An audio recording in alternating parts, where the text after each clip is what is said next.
नमस्कार. आज आपण UPSC 2026 या परीक्षेमध्ये होणारे महत्त्वाचे बदल, खूप मोठ्या प्रमाणात UPSCने यावर्षीपासून आपल्या परीक्षा पद्धतीमध्ये बदल केले आहेत आणि या परीक्षा पद्धतीमुळे झालेल्या बदलामुळे जे नवीन विद्यार्थी आहेत, नवीन ॲस्पायरंट आहेत, त्या विद्यार्थ्यांना मोठ्या प्रमाणात लाभ मिळणार आहेत. आता याच्यामध्ये विशेष म्हणजे असं होतं की सुरुवातीला अनेक सिनियर विद्यार्थी होते ज्यांना एखादी पोस्ट मिळाल्यानंतर सुद्धा पुन्हा ते UPSCची परीक्षा देत होते वरच्या कॅडरसाठी. म्हणजे ज्यांना एखाद्याला IPS मिळालं तर तो IAS साठी पुन्हा वरची तयारी करत होता. अशा वेळेस काय होती, ती विनाकारण अवास्तव स्पर्धा वाढत होती. मग ही अवास्तव स्पर्धा कमी करण्यासाठी यावेळेस UPSCने मोठ्या प्रमाणात जे बदल केले आहेत ते बदल आपल्याला पाहायचे आहेत.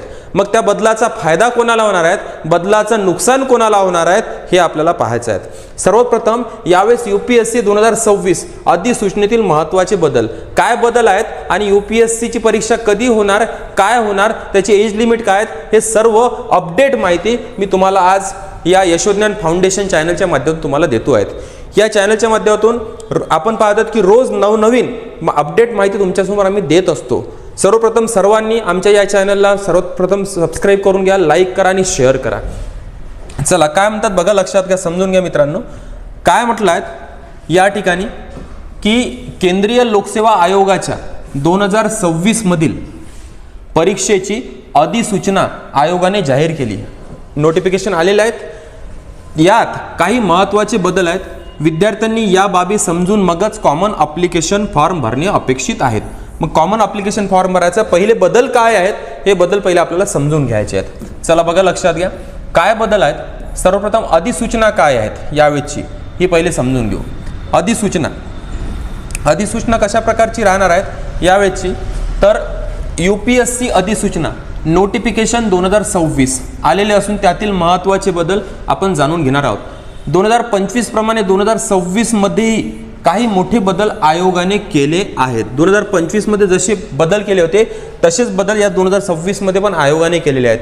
यात युनिव्हर्सल रजिस्ट्रेशन नंबर हे फार महत्त्वाचं आहे. मग काय आहेत युनिव्हर्सल रजिस्ट्रेशन नंबर? बघा विद्यार्थी मित्रांनो, परीक्षेचा फॉर्म भरण्यापासून तर परीक्षा देण्यापर्यंत हे सर्व युद्धनीती असते, सर्व रणनीती असते. याच्यामध्ये एक जरी चूक झाली तर आपला पूर्ण वर्षभराचा अभ्यास म्हणजे युद्धनीती आपली वाया चालली जाते. म्हणून एक एक गोष्टी फार समजून घेणं गरजेचं आहे. जी एवढंच नाही तर जे नेट कॅपेवाले फॉर्म भरतात त्यांनी पण ह्या गोष्टी समजून घेणं गरजेचं आहे की विद्यार्थ्यांना नुकसान होऊ नये. याच्यामध्ये युनिव्हर्सल रजिस्ट्रेशन नंबर ते काय राहणार तुम्हाला आपण सांगतोय.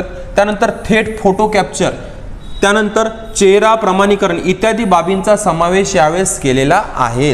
विद्यार्थ्यांनी या बाबी समजून मगच कॉमन ॲप्लिकेशन फॉर्म भरणं गरजेचे आहेत. मग त्या बाबी पहिला आपण समजून घेऊ की काय आहेत या बाबी. चला बघा, सर्वप्रथम आपण पाहतोय की पदसंख्या.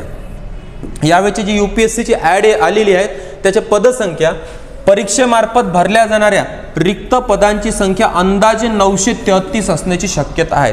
त्याच्यामध्ये वाढ होऊ शकते. 933 आकडा आपण आजच्या तारखेला पकडू.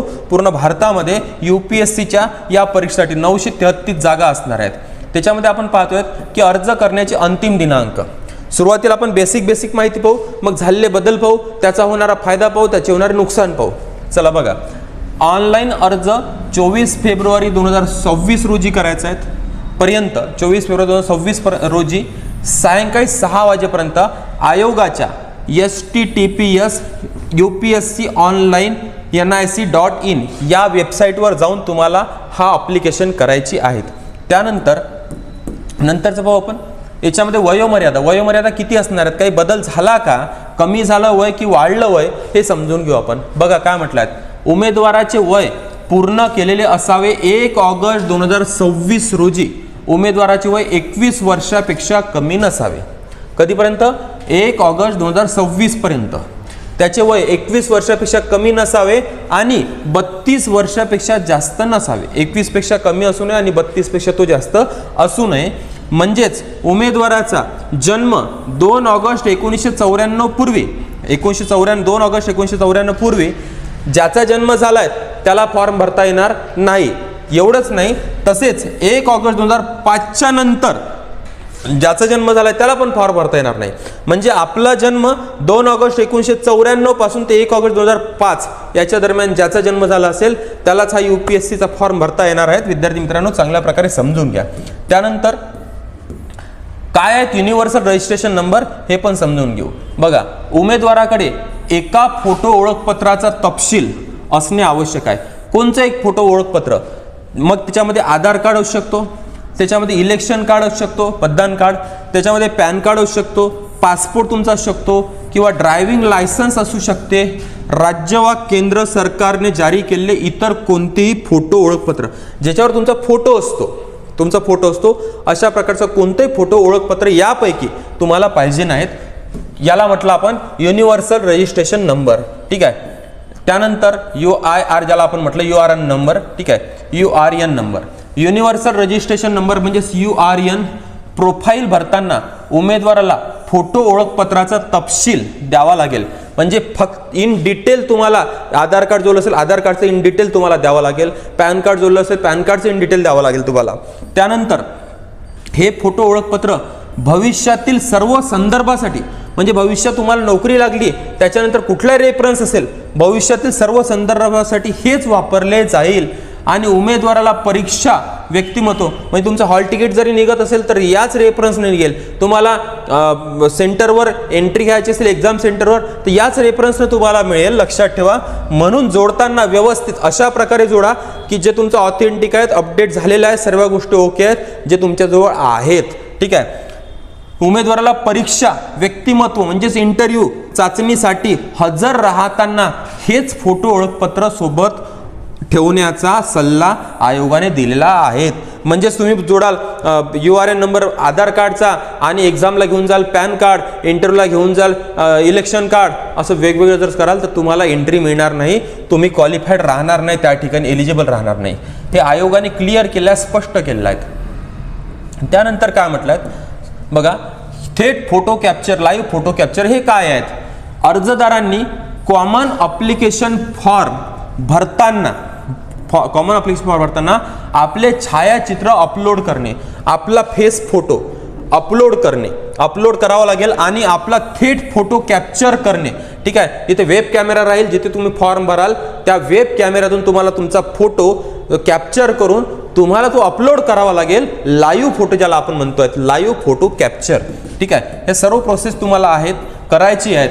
आयोगाची वेबसाईट ही आहेत, आपल्याला सर्वांना माहिती आहेत. वर उपलब्ध असलेल्या सूचना आणि वारंवार विचारले जाणारे प्रश्न, अर्ज भरण्यासाठीच्या सूचना, फोटो आणि स्वाक्षरी मध्ये दिलेल्या सूचनांनुसार अपलोड केलेला फोटो आणि कॅप्चर केलेला फोटो, थेट फोटो स्पष्ट असल्याची खात्री अर्जदारांनी करावी. म्हणजे जो तुम्ही फोटो अपलोड करणार आहे आणि जो फोटो कॅप्चर होणार आहे तो स्पष्ट असला पाहिजे, क्लिअर असला पाहिजे. याची पण काळजी म्हणजे ॲस्पायरंटनीच घ्यावी, विद्यार्थ्यांनीच घ्यावी. नेट कॅफेवाले जरी चुकवत असेल तर आपण आपली काळजी घेणं गरजेचं आहे. कारण की याच्यात आपलं वर्ष वाया जाते मित्रांनो, आपली संधी वाया जाते, आपलं आयुष्य वाया जाते. त्यानंतर स्वाक्षरी अपलोड करणे. अर्जदारांनी एका साध्या पांढऱ्या कागदावर काळ्या शाईचा वापर करून 3 वेळा एकाखाली एक स्वाक्षरी करणे.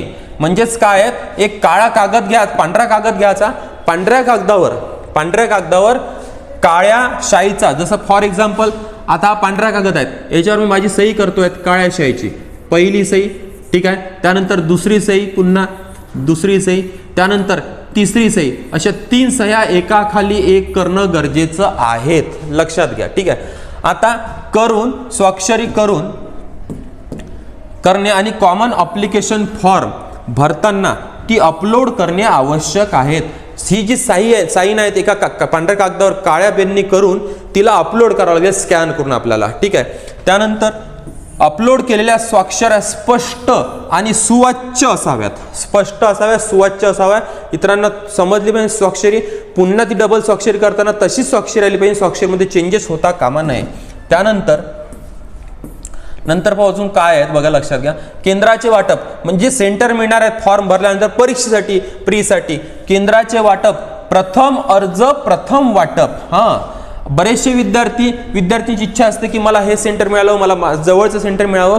याच्यात सुद्धा एक काळजी घ्यायची, जो प्रथम अर्ज करेल त्याला प्रथम वाटप या तत्वावर तुम्ही प्रिफरन्स देत असता. प्रिफरन्सनुसार पहिलं प्रिफरन्स जर तुम्हाला पाहिजे असेल तर तुम्ही फॉर्म कधी भरता, ॲप्लिकेशन कधी करता याच्यावर डिपेंड राहील. सर्व गोष्टी या तत्वावर केले जाईल. आणि एकदा एखाद्या विशिष्ट केंद्राची क्षमता पूर्ण झाल्यावर, एखादी विशिष्ट केंद्राची क्षमता पूर्ण झाली सेंटरची, ते केंद्र उमेदवारांसाठी पर्याय म्हणून उपलब्ध राहणार नाही.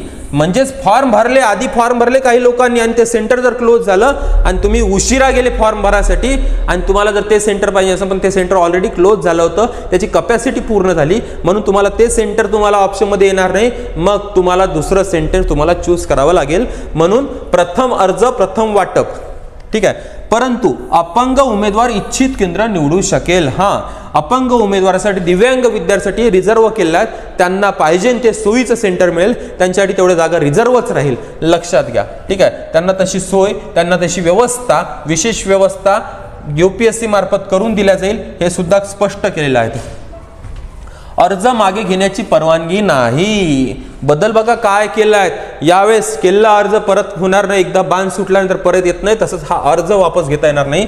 अर्ज सादर केल्यानंतर उमेदवारांना त्यांचे अर्ज मागे घेण्याची परवानगी दिली जाणार नाही. हे सर्वांनी क्लिअर करा. म्हणून विचार करा की आपल्या संधी किती आहेत, किती अटेम्प्ट आहे आपले, तेव्हाच तुम्ही विचार करून आपला अभ्यास झाला की नाही झाला याचा विचार करून तुम्ही तो अर्ज करा.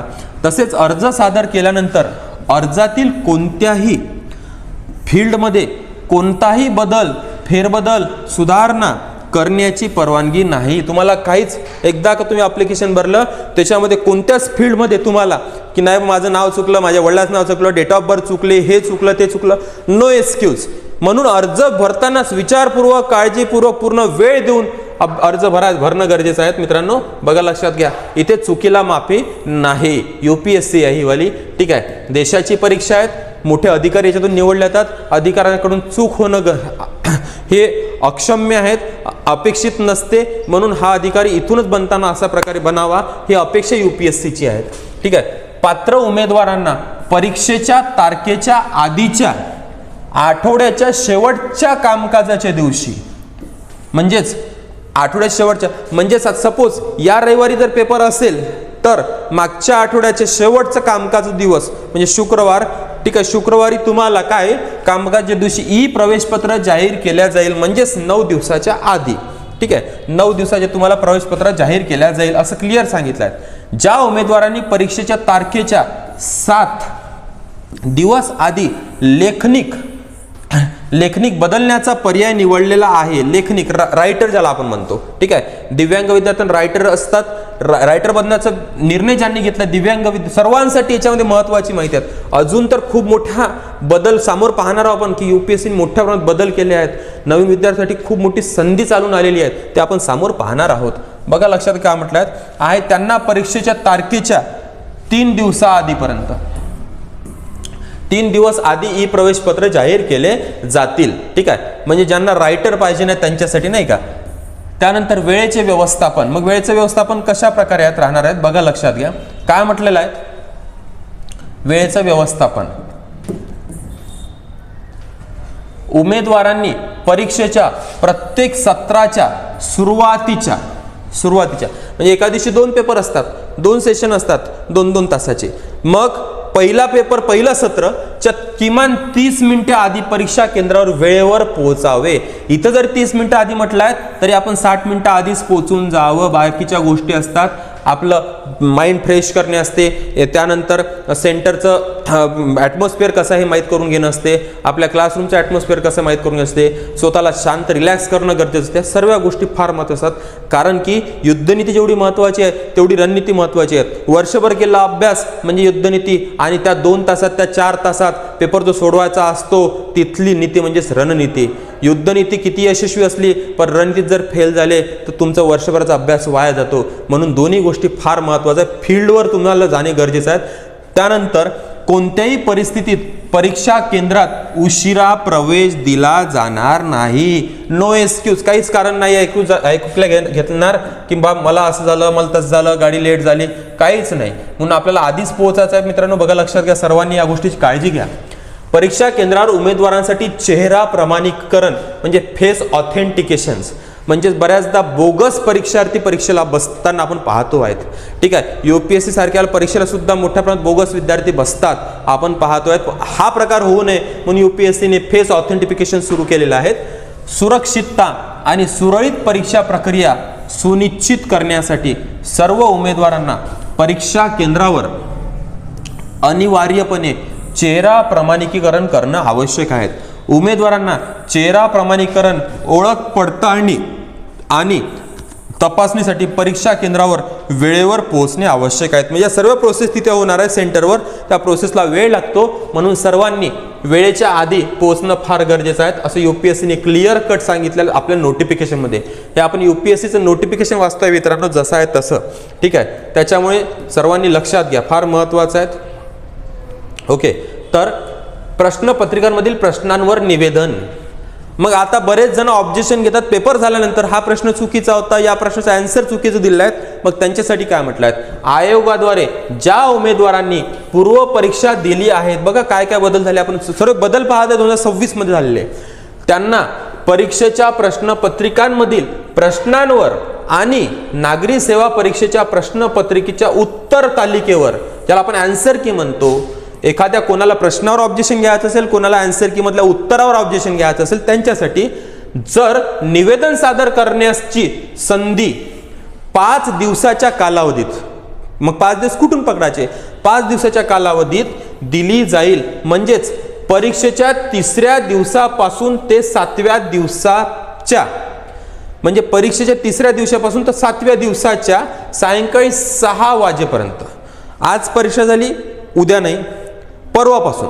आज आन्सर की आली, तर बघा लक्षात घ्या, उद्या परीक्षेच्या 3ऱ्या दिवसापासून ते 7व्या दिवसापर्यंत सायंकाळी 6 वाजेपर्यंत तुम्हाला ऑब्जेक्शन घेण्याची तुम्हाला संधी आहे, ठीक आहे. होते चुका होत असते, UPSC झाली म्हणून काय झालं, UPSC कडून बऱ्याचदा चुका झालेल्या आहेत, प्रश्नपत्रिकेत चुका होतात, उत्तरपत्रिकेत चुका होतात, त्या चुका विद्यार्थी लक्षात पण आणून देतात, त्या चुका UPSC प्रामाणिकपणे कबूल पण करतात आणि चेंजेस करतात, त्यामुळे रिझल्ट पण कधी कधी बदलत असतो, ठीक आहे.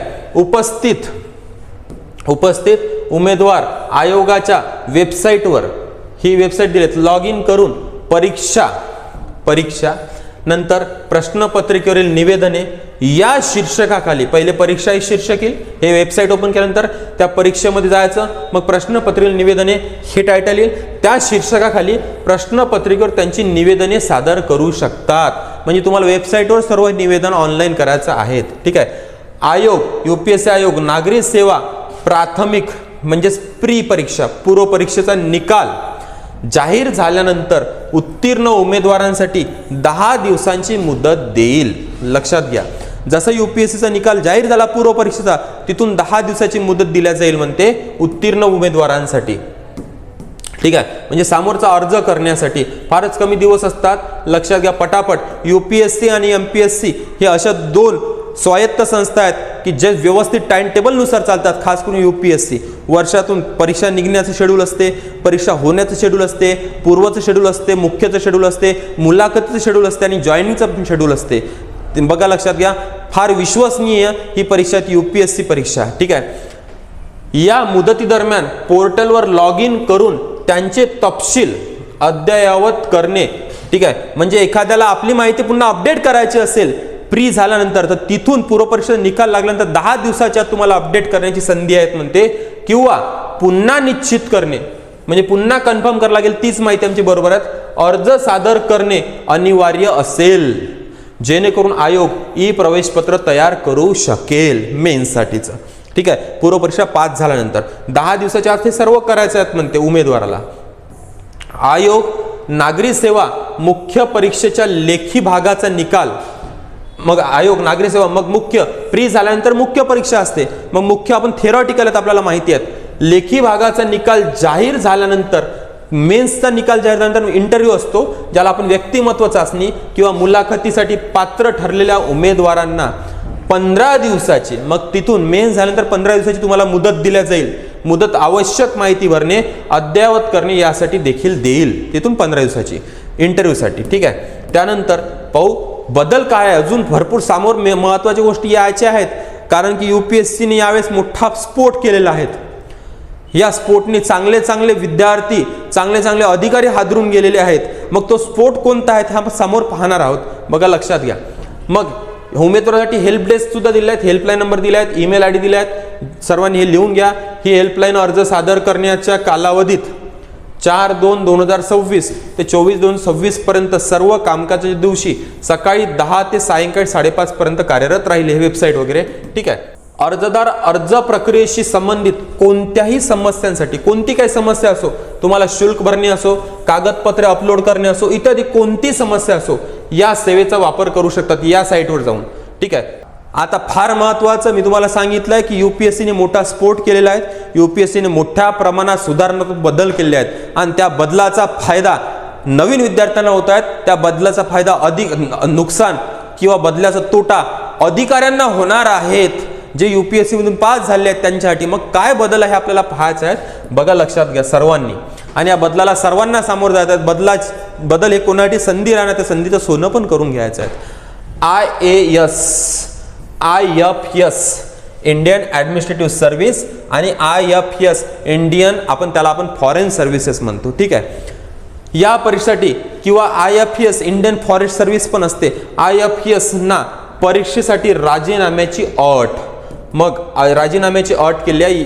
जे IAS आहेत, जे IFS आहेत त्यांना राजीनामा द्यावा लागणार आहेत. मग कशासाठी राजीनामा देणार, कोण IAS राजीनामा देतील, कोण IFS राजीनामा देतील, चला पाहू आपण. बघा लक्षात घ्या, केंद्रीय लोकसेवा आयोगाच्या नियमात बदल. मग कसा बदल झाला समजून घ्या, काय बदल आहेत.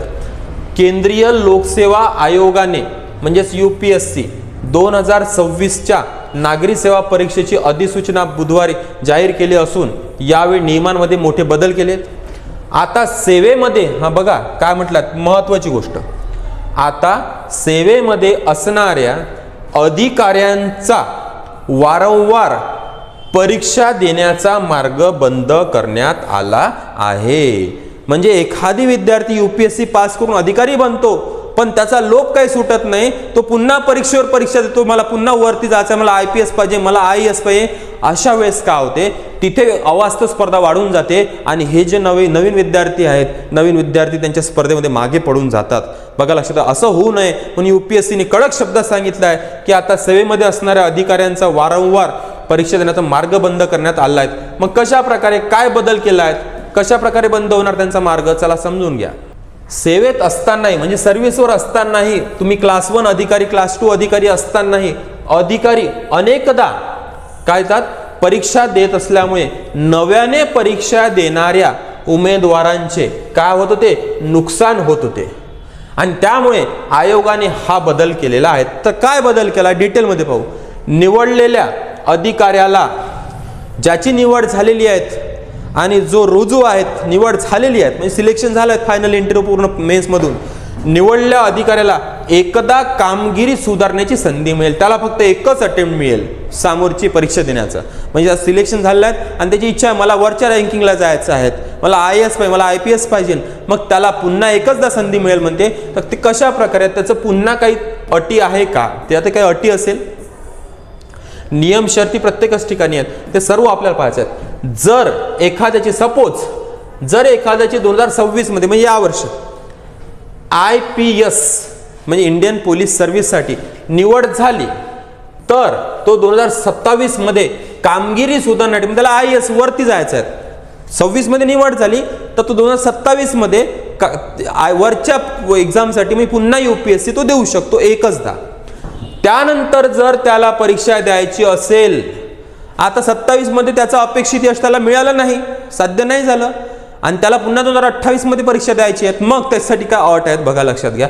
तर त्याला सेवेतून काय राजीनामा द्यावा लागेल, म्हणजे त्याला स्वतःच्या पदाचा राजीनामा द्यावा लागेल, पदमुक्त व्हावं लागेल आणि पुन्हा विद्यार्थी बनून अभ्यास करून त्याला UPSCची परीक्षा द्यावी लागेल. एवढी मोठी रिस्क मला वाटत नाही कोणी घेणार. बघा हातचा तोंडातला घास कोणी सहज काढून देणार नाही. त्याच्यामुळे एकच संधी आहे, म्हणून म्हणतो की नवीन विद्यार्थ्यांना, नवीन उमेदवाराला चांगली संधी चालून आलेली आहे, त्या संधीचं सोनं करा मित्रांनो.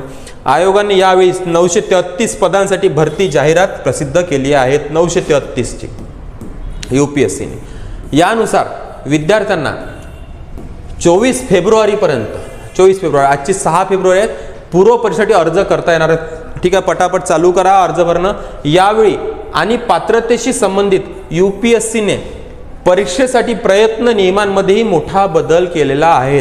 परीक्षेत जे अटेम्प्ट आहेत याच्यामध्ये पण बदल केलेला आहे. हे सुद्धा आपण सेपरेट आपण व्हिडिओ बनणार UPSC, त्यात तुम्हाला सर्व सांगेल काय असतं. तर यानुसार आता UPSC मधून विविध पदांवर निवड झाल्यानंतर पुन्हा परीक्षा देण्याचे स्वातंत्र्य पूर्वीसारखे राहणार नाही. पहिले देता येत होत्या 26ला पास झालं 27ला द्या 28ला द्या, अटेंड बाकी आता असं नाही राहिलं आहे. ठीक आहे. नवीन बदलांमध्ये भारतीय प्रशासकीय सेवेसाठी ज्याला आम्ही IAS म्हणतो, IAS इंडियन ॲडमिनिस्ट्रेटिव्ह सर्व्हिसेस, आणि भारतीय वन सेवा ज्याला आम्ही IFS म्हणतो, Indian forest service, Indian forest one सेवा IFS संदर्भात शैक्षणिक पात्रतेचे जुने नियम तसेच ठेवण्यात आलेले आहेत. एज्युकेशनल क्वालिफिकेशनचे नियम जे आहेत ते तसेच ठेवले आहेत. नोटिफिकेशन तुम्ही वाचू शकता. प्रशिक्षणार्थीसाठी बदल. मग UPSC मधून प्री मेन्स आणि इंटरव्ह्यू झाल्यानंतर जे सिलेक्ट झाले आहेत आणि मग त्यांचं ट्रेनिंग असते त्यांच्यासाठी काही बदल केले आहेत. त्यांच्यासाठी काय बदल आहेत? UPSC परीक्षेमधून कुठल्या प्रशिक्षणार्थीसाठीही बदल. पदावर निवड झाल्यानंतर 2026 मध्ये गट अ सेवेसाठी पुन्हा उपस्थित राहू इच्छिणाऱ्या उमेदवारांसाठी नियमांमध्ये बदल करण्यात आला आहे. म्हणजे UPSC परीक्षेतून पास झाला आणि प्रशिक्षणार्थी म्हणून तो ट्रेनिंग घेतो आहेत. पदावर निवड झाल्यानंतर 2026 मध्ये गट अ सेवेसाठी पुन्हा उपस्थित राहू इच्छिणाऱ्या, पुन्हा त्याला गट अ सेवेसाठी उपस्थित राहायचं आहे UPSC देऊन. म्हणजे आता 2025 मध्ये प्रशिक्षणार्थी ट्रेनिंगमध्ये आहेत आणि 2026 मध्ये त्याला गट अ साठी प्रयत्न करायचे आहेत आणि तुला UPSC द्यायचे आहेत. मग त्यांच्यामध्ये काही बदल झाले आहेत म्हणजे नियमामध्ये. मग काय बदल झाले आहेत? अशा उमेदवारांना जो ट्रेनिंगवर आहेत सध्या 26ची त्याला परीक्षा द्यायची आहेत गट अ साठी, मग त्याच्यात काय अशा उमेदवारांना संबंधित विभागाकडून, ज्या विभागात तो आहे तो रेव्हेन्यू डिपार्टमेंटला सपोज आहेत, बरोबर, ट्रेनिंगवर आहे, तो प्रोबेशन पिरियड आहे रेव्हेन्यू डिपार्टमेंटला, त्या रेव्हेन्यू डिपार्टमेंटकडून सपोज म्हणजे तो IFS आहेत, सॉरी IRS आहे, इंडियन रेव्हेन्यू सर्व्हिस आहे, त्या रेव्हेन्यू डिपार्टमेंटकडून प्रशिक्षणातून सूट मिळाल्यास त्याला सूट घ्यावी लागेल त्या ट्रेनिंगमधून. ठीक आहे. त्याला रिलॅक्सेशन द्यावं लागेल. सूट मिळाल्यास ते परीक्षेला बसण्यास पात्र असतील तरच त्याला परीक्षेला बसता येणार, अदरवाईज नाही. जर त्यांनी प्रशिक्षणाला उपस्थित राहून संबंधित विभागाकडून सूट मागितली नाही, म्हणजे रिलॅक्सेशन मागितलं नाही, तर त्यांचा 2026चा अर्ज रद्द केला जाईल. म्हणजे फॉर्म भरतानाच तुम्हाला रिलॅक्सेशन सर्टिफिकेट द्यायचं आहे. हे सर्व अधिकाऱ्यांना तुम्हाला सांगतोय, ज्यांना गटची तयारी करायची आहे त्यांच्यासाठी सांगतोय. बघा, लक्षात घ्या. ठीक आहे. त्यानंतर शिवाय जर ते 2027 मध्ये पुन्हा यशस्वी झाले तर त्यांना दोन्ही, जर सपोज झाले ते आज त्यांना सूटही मिळाली आणि यशस्वी झाले ते, म्हणजे ऑलरेडी ते IRS होता आणि IAS म्हणून निवड झाली त्याची आहे. ठीक आहे. तर दोन्ही सेवांपैकी एकाची निवड त्याला करावी लागेल, किंवा त्याची तिथेच निवड झाली तर दोनपैकी त्याला एक चूज करावं लागेल. दोन्ही ठेवता येणारच नाही ऑब्व्हियसली, राज्यघटनेचा नियमच आहे, एका पदावर दोन व्यक्ती बसूच शकत नाही. ठीक आहे. जर असं नाही केलं तर त्याची दुसरी रद्द मानली जाणार आहेत, पहिली नाही तर दुसरी आपोआप त्याची रद्द होऊन जाईल. 2025 किंवा त्यापूर्वी नागरी सेवा परीक्षा सेवेत रुजू झालेल्या 25 मध्ये किंवा 25च्या आधी जो सिव्हिल सर्व्हिसमध्ये रुजू झालेला आहेत त्या उमेदवारांना 2026 किंवा 2027 मध्ये त्यांच्या उर्वरित प्रयत्नांचा वापर करण्यासाठी शेवटची संधी दिली जाणार आहेत. म्हणजे यांना हे नियम लागू राहणार नाहीत की एकचदा तुम्हाला देता येईल. 25च्या आधी ज्यांची निवड झालेली आहेत, त्यांचे जे अटेम्प्ट बाकी आहेत, तर अटेम्प्ट त्यांचे 2026 किंवा 27 इथपर्यंतच वापरता येणार आहेत. 24 मध्ये जे ज्यांचं सिलेक्शन झालं आहे तो 25, 26, 27, 25 हे दिले जाणार, 26, 27 तो वापरेल. 25 मध्ये सिलेक्शन झालं तो 26, 27 वापरेल. हे 2 वर्ष त्याला वापरता येणार आहेत. महत्वाचे बदल आहेत मित्रांनो, बघा लक्षात घ्या. आणि या बदलाचा जर उमेदवार 2028 किंवा त्यानंतरच्या नागरी सेवा परीक्षेला बसू इच्छित असेल तर त्यांना त्यांच्या सध्याच्या पदावरून राजीनामा द्यावा लागेल. म्हणजे एखादी विद्यार्थी 25 मध्ये सिलेक्शन झाला तर तो 26, 27 ची परीक्षा देऊ शकतो, पण 28 ची परीक्षा द्यायची असेल तर त्याला जुना पद त्याला सोडावं लागेल, राजीनामा द्यावा लागेल. एवढे चांगले बदल UPSCने केले आहेत. UPSCच्या या बदलाचं मी मनापासून स्वागत करतोय. या देशातील सर्वच विद्यार्थी जे परीक्षा देऊ इच्छितात, परीक्षेची तयारी करतात, कुठलेच पद त्यांच्याकडनं आहे ते सुद्धा याचं स्वागत करतील. आणि एवढंच नाही, जे अधिकारी पदावर आहेत ते सुद्धा याचं स्वागत करतील. ठीक आहे, कारण की सर्वांसाठी हे बदल सुधारणात्मक आहेत, चांगले आहेत, स्वागतार्ह आहेत. पुन्हा एकदा UPSCच्या या नवीन बदलाचे पुन्हा एकदा स्वागत करतोय. आणि आजच्या या पूर्ण माहितीपर व्हिडिओ तुम्हाला चांगल्या प्रकारे आवडला असेल तर आमच्या या चॅनलला सबस्क्राईब करा, सर्वांना ही माहिती शेअर करा, सर्वांमध्ये पोहोचवा, सर्वांचा अवेअरनेस वाढू द्या. महाराष्ट्रात UPSCचा अवेअरनेस फार कमी आहे, त्याच्यामुळे जास्तीत जास्त अवेअरनेस वाढू द्या. चला, धन्यवाद. जय हिंद, जय महाराष्ट्र.